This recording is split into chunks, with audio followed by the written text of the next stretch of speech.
Bismillahirrahmanirrahim. Assalamualaikum. Saya Cikgu Isarimah binti Muhammad Isa, GKMP Teknik dan Vokasional SMK Pendita Zabah. Saya akan memberikan resensi sebuah buku yang berjudul Ahmad Ammar, Tarbiyah Sesudah Kematian. Penulis buku ini ialah Meja Besara Muhammad Qayyum A. Badarudin. Buku ini mengandungi sebanyak 156 muka surat. Ia mengisahkan perjuangan seorang pemuda yang bernama Ahmad Ammar.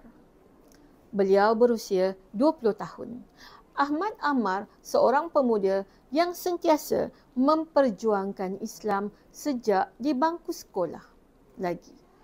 Namun, beliau telah meninggalkan kisah ini buat renungan kita semua. Allahyarham Ahmad Ammar disemadikan di perkuburan Eyub Sultan menghadap laut Golden Horn. Tanah perkuburan ini menempatkan lebih 60 jasad para sahabat Nabi, Aulia, Panglima Uthmaniyah dan orang-orang kenamaan di sana. Namun, Datuk Bandar telah memberikan pengecualian kepada Ahmad Ammar sehingga beliau menjadi orang Malaysia yang pertama disemadikan di sini. Kisah syahid seorang anak muda yang telah menjadi bualan yang serius di kalangan rakan-rakan masyarakat Malaysia dan telah menjangkau kebanyakan negara yang ingin mengetahui mengenai perjuangan beliau. Anak muda ini tidak menonjol dalam rutin hariannya. Namun, beliau merupakan seorang pelajar yang cemerlang, mempunyai tahap intelek, emosi pada tahap yang tinggi. Beliau merupakan seorang syahid yang tertangguh. Pemikiran dan keterlibatan beliau dalam kerja-kerja dakwah amat mengagumkan. Pada usia 20 tahun, beliau telah terlibat dalam pelbagai misi, dakwah dan kemanusiaan termasuk Syria.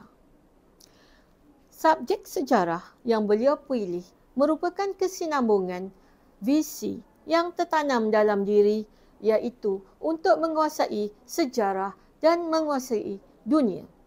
Kerana beliau mengetahui bahawa sejarah adalah kunci bagi umat Islam. Sejarah kegemilangan Sultan Muhammad Al-Fatih perlu diulangi.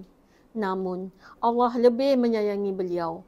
Pada tanggal 2 November 2013, gugurlah seorang insan berjiwa Al-Fatih. Pemergian yang ditangisi oleh rakan seluruh dunia.